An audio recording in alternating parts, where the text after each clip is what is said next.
하나님의 말씀은 데살로니가전서 5장을 보도록 하겠습니다. 신약성경 332페이지 데살로니가전서 5장 1절로 11절 말씀입니다. 데살로니가전서 5장 1절로 11절 말씀, 저와 여러분이 한 절씩 교독하도록 하겠습니다. 제가 먼저 1절 읽습니다. 형제들아, 때와 시기에 관하여는 너희에게 쓸 것이 없음은 주의 날이 밤에 도적같이 이를 줄을 너희 자신이 자세히 알미라. 저희가 평안하다 안전하다 할 그때에 잉태된 여자에게 해산 고통이 이름과 같이 멸망이 홀연히 저희에게 이르리니 결단코 피하지 못하리라. 형제들아, 너희는 어둠에 있지 아니하며 그날이 도적같이 너희에게 임하지 못하리니 너희는 다 빛의 아들이요 낮의 아들이라. 우리가 밤이나 어두움에 속하지 아니하나니 그러므로 우리는 다른 이들과 같이 자지 말고 오직 깨어 근신할지라.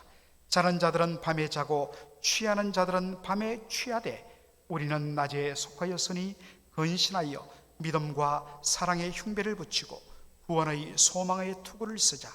하나님이 우리를 세우심은 노하심에 이르게 하심이 아니요 오직 우리 주 예수 그리스도로 말미암아 구원을 얻게 하신 것이라. 예수께서 우리를 위하여 죽으사 우리로 하여금 깨든지 자든지 자기와 함께 살게 하려 하셨느니라. 다 같이 읽겠습니다. 그러므로 피차 권면하고 피차 덕을 세우기를 너희가 하는 것 같이 하라. 아멘. 오늘 저는 데살로니가전서 5장 1절로 11절을 본문으로 하여서 지금은 깰 때입니다 라는 제목으로 말씀을 전하기 원합니다.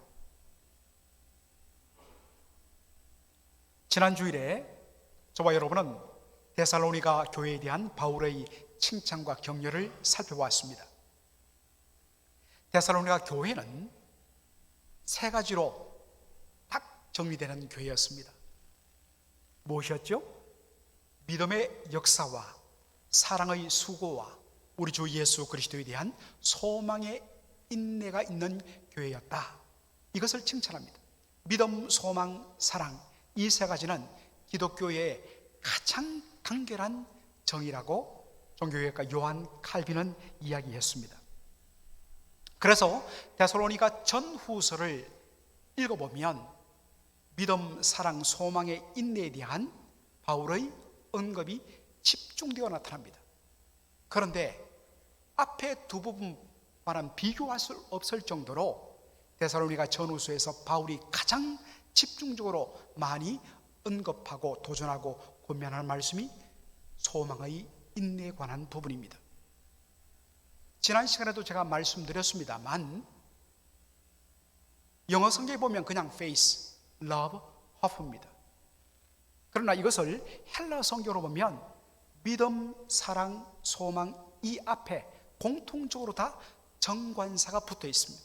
영어로 말하면 the faith, the love, the hope입니다. 따라서 여기 소망이란 것, the hope, 그 소망이란 것은 하나밖에 없습니다. 수많은 소망이 있지만 그 중에서 유일한 the hope는 the hope라고 불리는 것은 오직 하나입니다.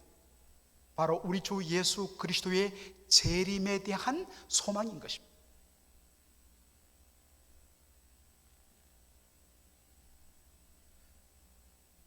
여러분, 왜 사도 바울이 데살로니가 전후서를 통해서 유독 소망의 인내, 곧 예수 그리스도의 재림을 바라보면서 잘 인내하고 확고부동 steadfastness, 그 자리에 확고부동하게 굳게 믿음에 서 있으라고 왜 거듭거듭 도전하고 권면했을까요? 그것은 데살로니가 교회가 처한 현실 때문입니다.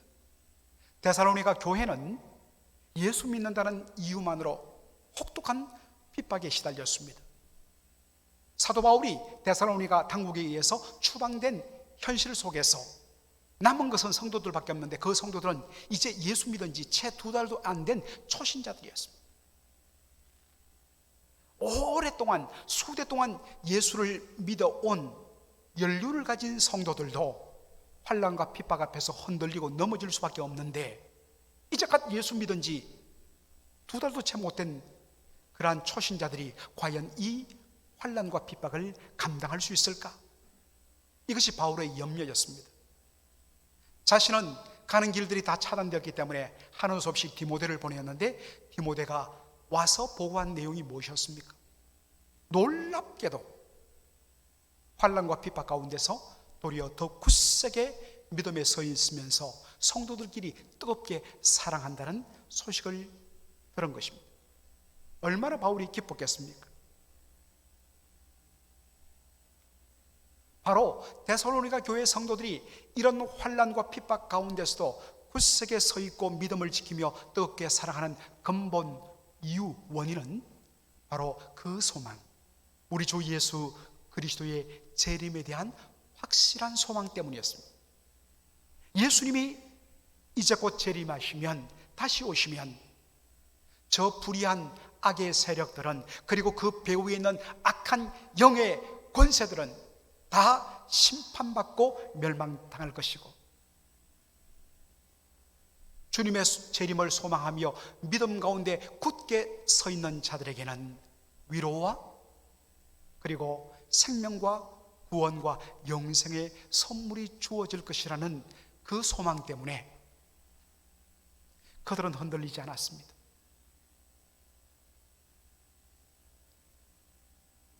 그런데 여러분,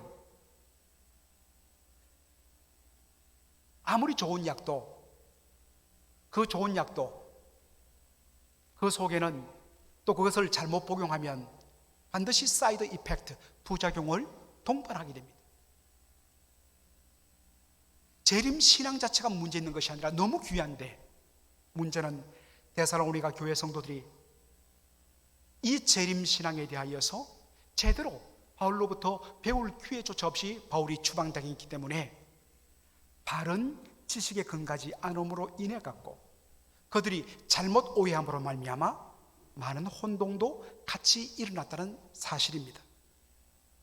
그래서 바울은 오늘 이 본문을 통해서 바로 그 부분을 지적하며 그것을 바로 잡기 위하여 이 편지를 쓴 것입니다. 오늘 본문에 보면 바울은 제일 먼저 예수님의 재림의 때와 시기에 대하여서 다룹니다. 데살로니가 전서 5장 1절로 2절을 우리 보도록 하겠습니다. 형제들아, 때와 시기에 관하여 너희에게 쓸 것이 없으면 주의 날이 밤에 도적같이 이를 줄을 너희 자신이 자세히 알미라. 최소한 사도 바울이 짧은 기간 동안 데살로니가 교회에 머물면서 그들에게 가르쳤던 내용이 바로 이것이었습니다. 주님의 날은 도적같이 임한다. 이것은 우리 예수님께서 분명하게 밝히신 내용입니다. 그날은 하늘의 천사도 심지어 아들도 모르고 오직 아버지 하나님만 아신다. 선을 딱 껐습니다. 그리고 그날은 도적같이 임한다. 따라서 그 누구도 어떠한 수단과 방법을 통하여서 주님의 재림 날짜를 계산한다든지, 아니면 심지어 하늘로부터 내가 그런 계시를 받았다고 하는 이 모든 것들은 100% 가짜이죠. 절대로 속아서는 안 됩니다.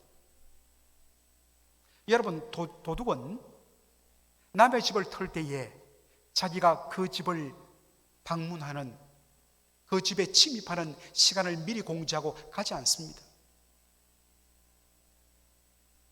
주인이 전혀 알지 못하는 바로 그때, 잠든 그때에 몰래 들어와서 물건을 훔쳐 가는 것이 도둑입니다. 어떤 분은 홍길동은 자기가 그 집에 가는 시간을 미리 공지하고서 여유롭게 훔쳐가던데요. 그러니까 소설이고 영화죠. 실제로는 그렇지 않습니다. 도둑은 몰래 주인이 전혀 알지 못하는 그 시간, 잠든 시간에 와서 도둑질을 합니다. 예수님께서 말씀하십니다. 주의 날도 이처럼 도적같이 임할 것이라고 말씀합니다. 그리고 바울은 또 하나의 비유를 들죠. 아이를 잉태한 산모가 출산일이 다가오면 어느 정도는 예상해요. 요즘에 얼마나 발달되었습니까? 그래서 출산일을 어느 정도 정확하게 딱 예고해 줍니다. 맞기도 하지만 사실 경험에 의하면 맞지 않는 경우가 참 많습니다. 오늘일까 내일까 하는데 어느 사이에 갑자기 진통이 일어나면서 극심한 고통에 시달리게 되는 거죠. 한번 산통이 시작되면 그 산통을 피할 수가 없습니다. 마찬가지로 주의 날에 임할 그 심판과 진노와 멸망을 그 누구도 피할 수 없다는 것입니다. 바울은 정리합니다. 이 부분에 대해서는 명확하게 다 정리되었다. 너희들도 아는 바다. 그런데 문제는 데살로니가 교회 성도들이 도둑같이 임하시는 예수님을 맞이할 준비하기 위해서 자지 않고 깨어 근신해야 된다는 이 부분을 오해한 것입니다. 잠자지 않고 깨어 있는다는 것, 영적으로 깨어 있기 위하여 모여서 우리 함께 계속적으로 쉬지 않고 기도해야 된다. 또한 근신하다. 여러분, 이 근신이란 단어 헬러로 네포라는 단어를 쓰는데 이것은 not intoxicated, 술 취하지 않는 것, sober, 술 취하지 않고 정신이 말짱한 상태로 있는 것, 취하지 않는다는 것, 세상에 취하지 않는 것으로 그렇게 그냥 영적으로 해석해버린 겁니다. 우리가 세상에 취하지 않는다는 것은 무엇일까? 세상에 취하지 않기 위해서는 세상의 모든 삶과 단절해야 된다. 가정, 직장, 일터, 학업, 이 모든 것 다 끊어버려야 된다. 그리고 오직 주님만 바라봐야 된다. 이게 술에 취하지 않는 것, 내포, 근신하는 것이다. 이렇게 해석을 해버린 것입니다. 그래서 데살로니가 전후서를 읽어보면 그러한 부분들을 충분히 우리가 감지할 수 있는 내용이 나옵니다. 일하지 않고서 그렇게 살아가는 것입니다. 단순히 노동을 하지 않는다는 이유가 아니라 바로 이유 때문입니다. 1992년 벌써 이제 28년, 30년이 다 돼갑니다. 그러나 저희들에게는 1992년 하면 결코 뗄 수 없는 한 사건을 떠올리게 되죠. 바로 다미 선교회, 다가올 미래를 대비하라 라는 마라의 준말 다미 선교회에 의한 1992년 10월 28일 예수님 재림 그 사건입니다. 당연히 불발이 되었죠. 그들의 주장은 도적같이 임하시는 주님을 영접하지 아니하면 우리는 영원한 심판에 처하게 된다. 그렇게 공포를 조장했습니다. 그러면 어떻게 해야 되느냐? 우리 자지 않고 깨어 있어야 된다. 어떻게? 그래서 그들은 새벽, 오전, 오후, 저녁, 늦은 밤 이런 식으로 나누어서 계속해서 모여서 기도했습니다. 그게 영적으로 잠들지 않고 깨어 있는 것이라고 생각했습니다. 그리고 예수님이 오시면 이 세상은 다 불태워지고 멸망되어지는데 왜 이 땅의 것에 연연하며 미련을 두는가? 그것은 불신앙이다. 그래서 학업 중단, 일터에 나가지 않고 사업 그만두고 문 닫고 그리고 집을 팔고 재산을 팔아서 주님 앞에 바치며 우리가 함께 모여서 공동체 생활을 해야 된다. 이것이 근신하는 삶이다. 똑같습니다. 재림신앙에 대하여서 잘못 오해하면 결국에는 이런 해석으로 빠질 수밖에 없는 것입니다. 만일 우리가 그렇게 깨어서 근신하지 아니하면 우리는 하나님 앞에 심판받고 우리의 구원은 취소된다. 그러한 극도의 공포와 불안과 두려움을 조성하면서 사람들을 붙들어버린 것입니다. 굉장히 위험한 일이죠. 근데 여러분, 현실적으로 어떻습니까? 그렇게 사는 것이 쉽습니까? 쉽지 않습니다. 사람이란 게 그렇게 살 수 없잖아요. 그래서 그들 말대로 정말 자지 않고 늘 항상 눈만 뜨면 기도하는데 힘을 쏟고 세상의 모든 것들을 다 중단하고 딱 주님 중심으로 그렇게 살아간다고 하십시다. 그러나 잠시 긴장의 끈을 풀어놓고 잠시 멈추는 그 순간 바로 주님이 도적같이 임하신다면 자신이 지금까지 준비한 모든 것은 말짱 도루묵이 되고 심지어는 제대로 믿음 생활하지 못하고 근근히 그렇게 믿음 생활하는 모든 사람들은 구원에서 배제되고 버림받을까 싶어. 그래서 더 광신적으로 그러한 것에 매달리는 것입니다. 이것 때문에 주님의 재림은 승리요 소망이 되어야 되는데 두려움과 불안으로 오히려 성도를 몰아가 버린 것, 이게 지금 데살로니가 교회에 일어난 재림신앙의 부작용이었습니다. 과연 우리가 제대로 예수 믿는 생활, 정말 우리가 온전히 신앙생활에 모든 우리의 삶을 집중하지 아니하면 우리의 구원이 취소될까? 그러한 우리의 모습을 보면 주님이 오셔서 너는 이제 끝이야, 아웃이야, 그렇게 할까? 사도 바울은 성도들 마음속에 있는 이러한 불안을 먼저 터치합니다. 자, 데살로니가전서 5장 4절로 5절을 보도록 하겠습니다. 형제들아, 너희는 어둠에 있지 아니하며 그날이 도적같이 너희에게 임하지 못하리니 너희는 다 빛의 아들이요 낮의 아들이라. 우리가 밤이나 어둠에 속하지 아니하나니. 바울이 제일 먼저 확인한 것 무엇이었습니까? 너희의 소속과 신분이 무엇이냐? 성도들의 신분과 소속, 이 부분을 먼저 탁 점검합니다. 본질적으로 현재 우리가 신앙생활을 잘하든지 아니면 조금 느슨하든지 그런 것을 뛰어넘어 본질적으로 우리는 어디에 소속하는가? 우리는 어둠에 속하지 않고 빛 가운데 속해 있다는 것입니다. 따라서 우리의 신분도 어둠의 자녀가 아니라 빛의 자녀로 있다고 분명히 밝힙니다. 이것을 골로새서 1장 13절로 14절에서 바울은 더 확실히 보여줍니다.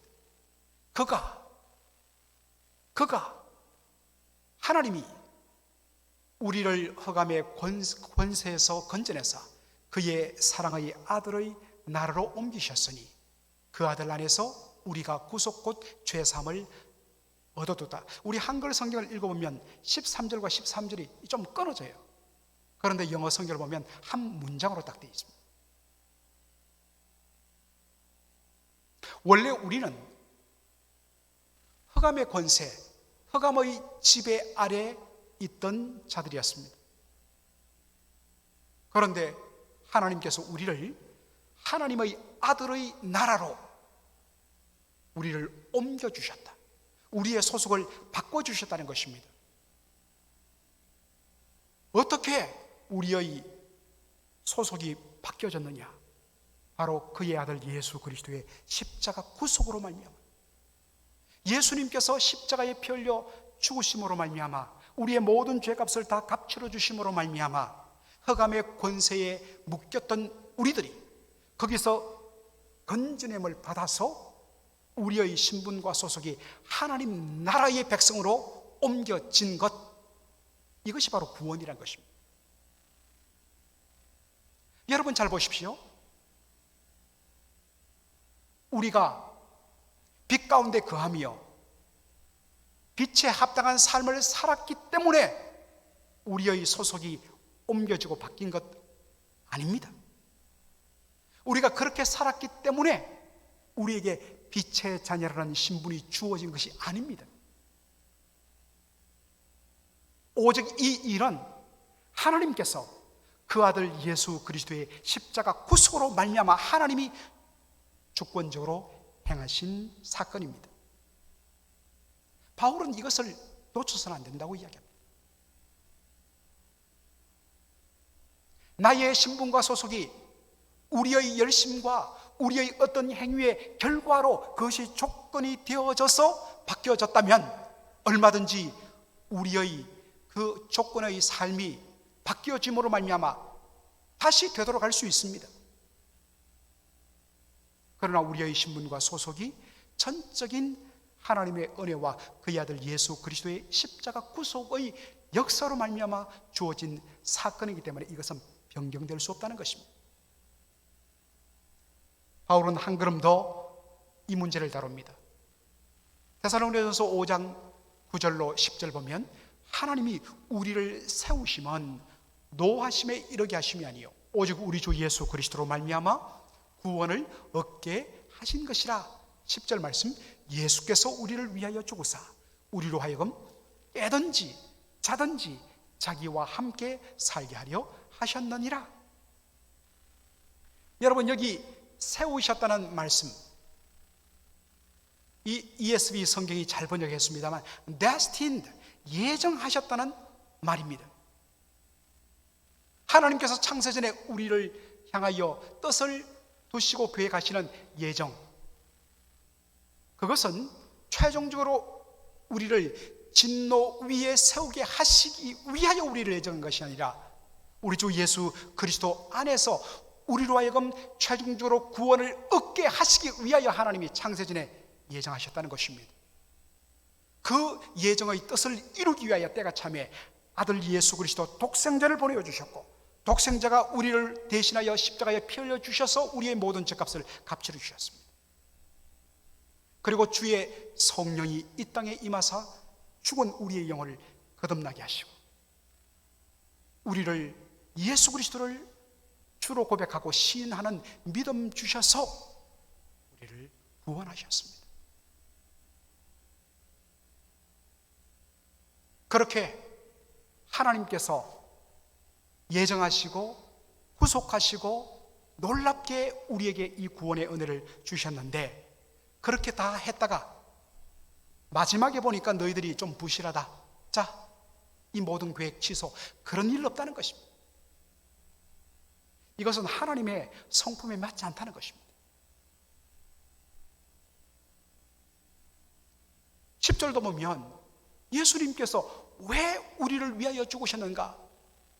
그것은 우리를 살리시고 그리고 자기와 함께 살게 하기 위하여, 이것을 완성하기 위하여 예수님 재림하신다는 것입니다. 다시 말해서 예수님이 이 땅에 오시는 재림의 목적은 우리를 살리시고 우리와 함께 영원토록 살기 위하여 오신 것이란 말이에요. 이 사실을 놓치면 안 된다는 것입니다.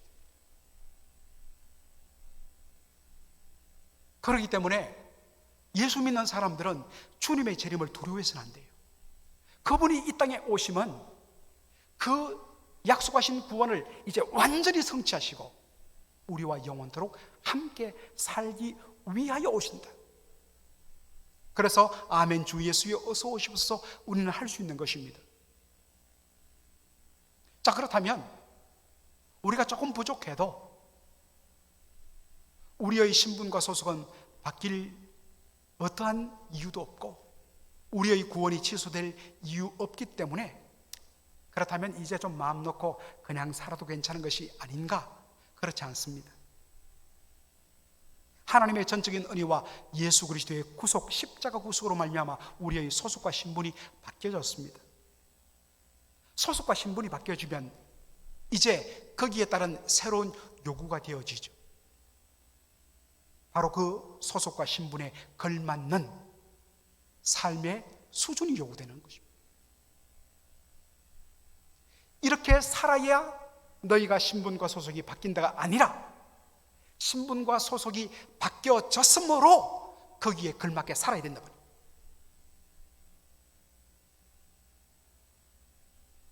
어둠에 속하지 아니하고 이제 빛에 속함이요 어둠의 자녀가 아니라 이제 빛의 자녀가 되었음에 그 신분에 걸맞는 삶, 그것을 바울은 데살로니가전서 5장 6절에서 이렇게 이야기합니다. 그러므로 우리는 다른 이들과 같이 자지 말고 오직 깨어 건신할지니라. 다른 이들, 여러분 여기에 다른 이들은 누구를 가리킬까요? 예수 믿지 아니하고 여전히 흑암의 권세 지배 아래 사는 자들, 그들과 달라야 된다는 것입니다. 그 다른 삶이 뭐냐? 오직 깨어 건신하는 삶입니다. 우리는 빛에 속해 있고 빛의 자녀들이기 때문에 우리의 소속과 신분에 걸맞는 삶을 살아야 된다는 것입니다. 그게 뭐냐? 에베소서 5장 8절로 9절 말씀입니다. 너희가 전에는 어둠이었더니, 여러분 반복되는 말씀이죠. 그런데 이제는 이제는 주 안에서 빛이라. 우리 안에 어떤 빛이 있기 때문에, 그것 때문에 우리가 빛으로 불린 게 아니라 주 예수 그리스도 안에서 빛 대신 예수님 때문에 우리는 빛이 되었습니다. 예수님 안에서 우리의 신분과 소속이 바뀌었어요. 그래서 그렇기 때문에 이제 우리는 어떻게 살아야 되냐? 빛의 자녀들처럼 행해야 된다는 것입니다. 빛의 자녀의 삶이 뭐냐? 빛의 열매는 모든 착함과 의로움과 진실함에 있느니라. 빛의 자녀에 합당하게 사는 하나님 아버지의 그 성품을 따라 열매 맺는 삶, 이게 뭐냐면 자지 않고 깨어있는 삶입니다.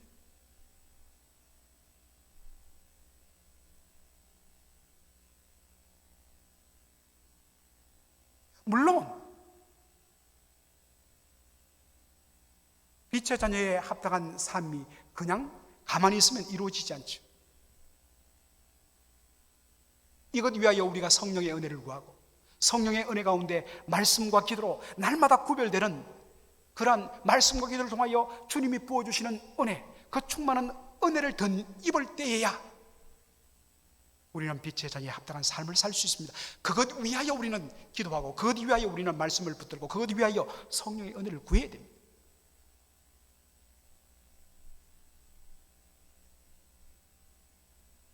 또한 여기 보니까 오직 깨어 건신할지니라. 아까 건신이란 말이 원어적으로는 not intoxicated, sober, 술에 취하지 않고 맑은 정신을 유지하는 것, 이런 의미인데, 사실은 그렇게 술 취하지 않고 맑은 정신이 딱 되면 어떻습니까? self control 돼요. 술 취하면 어떻습니까? 옛날에 그런 경험 있는 분들 어떻습니까? 술 취하면 자기가 자기를 통제하는 것이 아니라 그 술이 자기를 컨트롤하죠. 그런데 술 취하지 않고 맑은 정신이 되면 스스로 판단하고 셀프 컨트롤이 됩니다. 왜 이 이야기를 하느냐? 아까도 말했지만 일부 성도들은 주님 재림하시면 이 세상의 모든 것은 다 사라진다. 그리고 우리는 이 세상 것에 취하지 않아야 되기 때문에 그렇게 하기 위해서 이 땅의 모든 일상적인 삶 다 포기하고 두려운 마음을 가지고 오직 주님을 바라봐야 된다. 극도의 흥분과 혼동 가운데서 주님의 재림을 기다리는 성도들이 있었습니다. 그러지 말라는 것입니다. 셀프 컨트롤을 하라는 것입니다. 그런 마음의 불안과 동요를 잠재우고 일상적인 삶 속에서 학교도 가고 일터도 가고 부부생활, 자녀들과 함께 가정생활도 충실하게 하면서 이웃들과 더불어서 피차 사랑하고 서로 축복하고 서로 세워주고, 이것이 진짜 주님의 재림을 바라보는 구원받은 성도의 건신하는 신앙 삶이란 것입니다. 완전히 차원이 다르죠. 어떤 의미에서 우리 한국교회가 예수님의 재림 신앙에 대하여 가르치면서 이 차지 않고 끼어서 건신하여서 이 마지막 때를 준비한다는 이 부분에 대해서 어떤 면에서는 너무 지나치게 영해를 해서, 영적인 해석을 해서 한쪽으로 가버렸습니다. 밸런스를 잡아야 됩니다.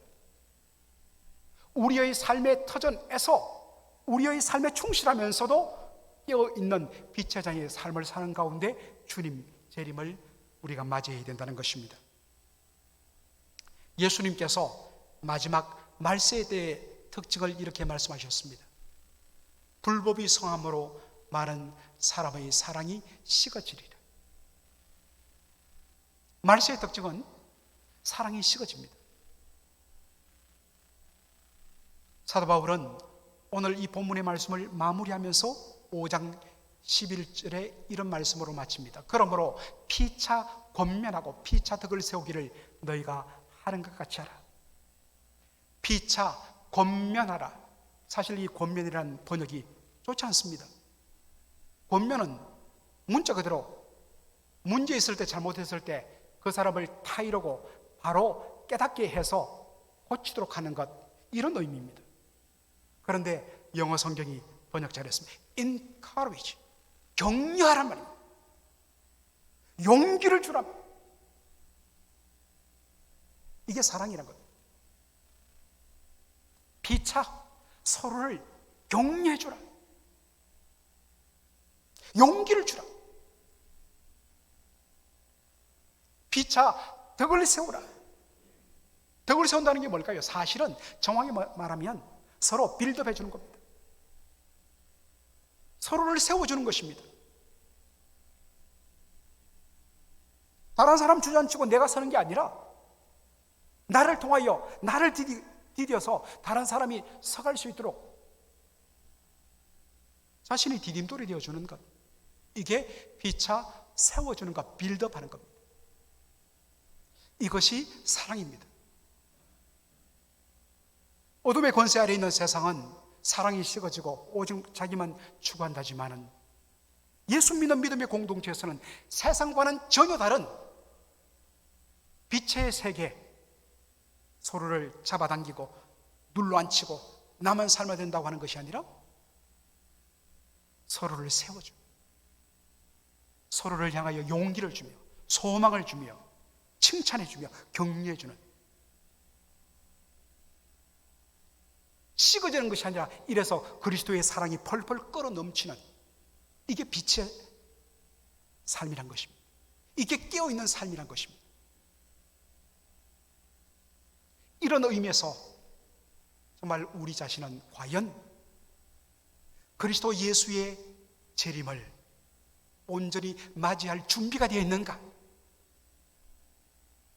빛의 자녀이면서 그 신분에 걸맞는 그런 삶의 열매가 있는가? 부족함으로 말미암아 그것을 인정하고 더 그러한 삶을 살기 위하여 열심을 내는 저와 여러분의 삶이 되기를 주의 이름으로 축원합니다. 아멘.